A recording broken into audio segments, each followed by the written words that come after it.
আল্লাহ রাসূল সাল্লাল্লাহু আলাইহি ওয়াসাল্লাম কোন একটা মজলিসে একজন আনসারী সাহাবীর ব্যাপারে ঘোষণা দিল, বলল এখন যে সাহাবী এসে বসবে সে সাহাবী জান্নাতি। আনসারী সাহাবী এসে বসলো, সবাই তো অবাক, আমাদের কারো ব্যাপারে বিশ্বনবী এই কথা বলল না, এই আনসারী সাহাবী জান্নাতি। আবার কয়েকদিন পরে আরেকটা মজলিসে বিশ্বনবী আবার ঘোষণা দিলেন, এই মুহূর্তে এমন একজন সাহাবী এসে এইখানে বসবে, এই সাহাবীটা জান্নাতি। সবাই খেয়াল করে দেখলো, আগের মজলিসে যেই লোকটাকে বিশ্বনবী জান্নাতি বলে ঘোষণা দিয়েছে, আজকেও ওই সাহাবী এসে ওই জায়গায় বসেছে।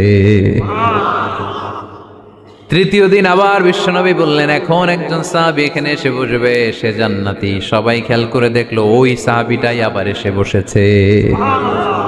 সবাই অবাক, কি আজীব, কি আছে এই সাহাবীর মধ্যে, যে সাহাবীর ব্যাপারে খুব বিশ্বনবী তিনবার ঘোষণা দিলেন যে সে জান্নাতি। সবচেয়ে বেশি অবাক হয়েছিলেন সাইয়েদনা আব্দুল্লাহ ইবনে আমর ইবনে আস। মনে মনে ভাবলেন, এটা তো চারটেখানে কোনো কথা না, বিশ্বনবীর অ্যানাউন্সমেন্ট।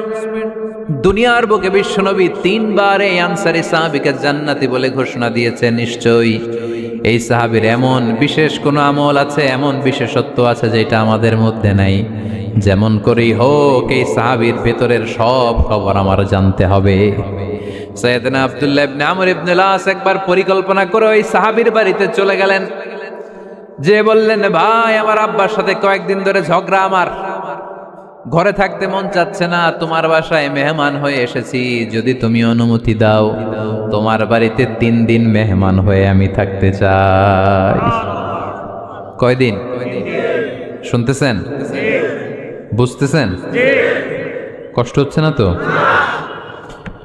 ওই আনসারী সাহাবী বলে, আহলান ওয়া সাহলান, খোশ আমদেদ, এ আমার সৌভাগ্য, আমার মেহমান হয়ে আপনি থাকবেন, আসেন আমার ঘরে থাকেন, এই ঘরে আমি থাকি, আর এই ঘরটা মেহমান হিসেবে আপনারে দিয়ে দিলাম, থাকেন। এবার আব্দুল্লাহ ইবনে আমর ইবনে আস খুব ভালোভাবে ফলো করতে লাগলেন, কখন এই আনসারী সাহাবী কি করে। 1 দিন 2 দিন 3 দিন পর্যন্ত ফলো করার পরে সাইয়েদনা আব্দুল্লাহ ইবনে আমর ইবনে আস এমন কোন বিশেষ আমল এই সাহাবীর মধ্যে খুঁজে পায় নাই। 3 দিন গভীরভাবে পর্যবেক্ষণ, অবজারভেশনের পরে বিশেষ কোনো আমল ওনার চোখে পড়ে নাই। এবার 3 দিন পরে তো চলে যাবার পালা, ঠিক কিনা? এবার তিনি সোজা সাপটা আনসারী সাহাবীর কাছে যে ভিতরের কথা খুলে বলে ফেললেন, বললেন, ও ভাই, আসলে আমার বাবার সাথে এমন বড় কোনো ঝগড়া আমার হয় নাই, যে কারণে বাড়ি থেকে বের হয়ে তোমার মেহমান আমার হওয়া লাগবে। আমি বিশেষ এক উদ্দেশ্যে এসেছি। কি উদ্দেশ্য?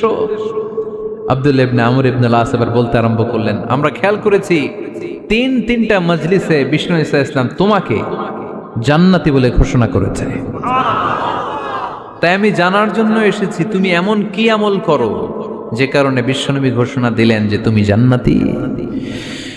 কি এমন বিশেষ আমল আছে তোমার, আমার একটু বলো, আমি ওই আমল করে জান্নাতি হতে চাই। আল্লাহু আকবার। এবার আনসারী সাহাবী মুখ খুললেন, উনি বললেন, ও ভাই আব্দুল্লাহ ইবনে আমর ইবনে আস, এমন কোনো বিশেষ আমল আমার নাই। হালাল পন্থায় রুজি করি, ব্যবসা করি, নামাজের সময় নামাজ পড়ি, রাতে এসে ঘুমিয়ে যাই, ফজরের আগ দিয়ে উঠে তাহাজ্জুদ করি, সময় মতো জিকির আজকার করি, কোরআন তেলাওয়াত করি, কিছু দান সদকা করি।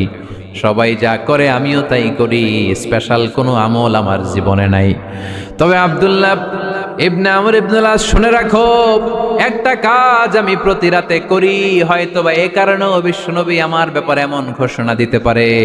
আব্দুল্লাহ বললেন, ও আনসারী সাহাবী, কি কাজ তুমি করো?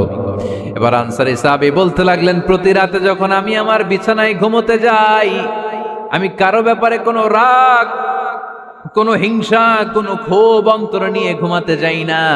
ওই দিন যার সাথে যা হয়েছে সবাই রে মাফ করে দিয়ে মিটমাট করে একটা প্রশান্ত অন্তর নিয়ে আমি বিছানায় ঘুমাতে যাই।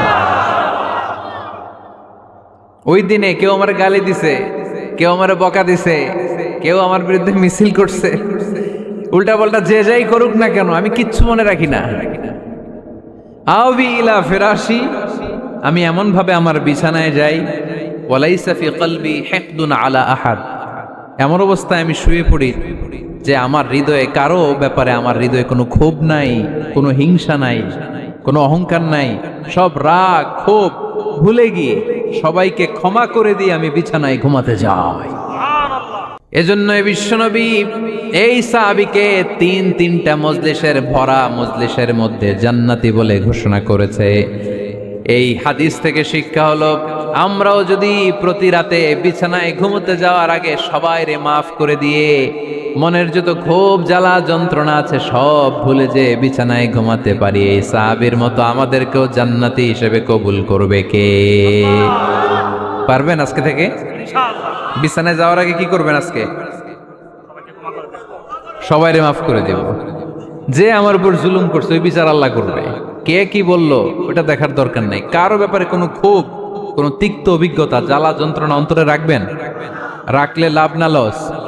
এটা আরো জ্বালা দিবে আমারে, এটা আরো ভেতর থেকে কষ্ট দিবে। It will burn me inside, ভিতরে জ্বালিয়ে পুড়িয়ে শেষ করে দিবে। এগুলো বয়ে বেড়াতে চাই না আমি সব মাফ করে দিতে চাই। চিল্লায় বলো ঠিক কিনা? এজন্য আল্লাহ বললেন, আমার মুত্তাকিন বান্দাদের 3 নাম্বার বৈশিষ্ট্য, তারা অন্যের প্রতি রাগ ক্ষোভ অন্তরে পুষে রাখে না। অন্তরে রাগ ক্ষোভ জ্বালা পেলে পুষে রাখে না, বরং সবাইকে মুত্তাকি বান্দারা ক্ষমা করে দেয়। পারা যাবে? কি করবেন? ক্ষমা করব। কি করবেন? আল্লাহ আমাদেরকে ক্ষমা করুক, এটা আমরা চাই কি চাই না? আল্লাহ আমাদেরকে ক্ষমা করুক এটা আমরা চাই, কিন্তু আমরা আমাদেরকে ক্ষমা করতে পারি না।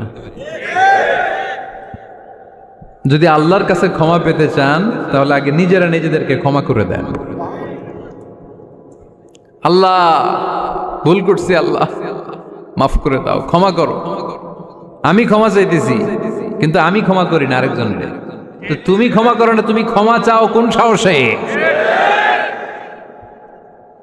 মা যাদাল্লাহু আবদান বিআফবিন ইল্লা ইজ্জান।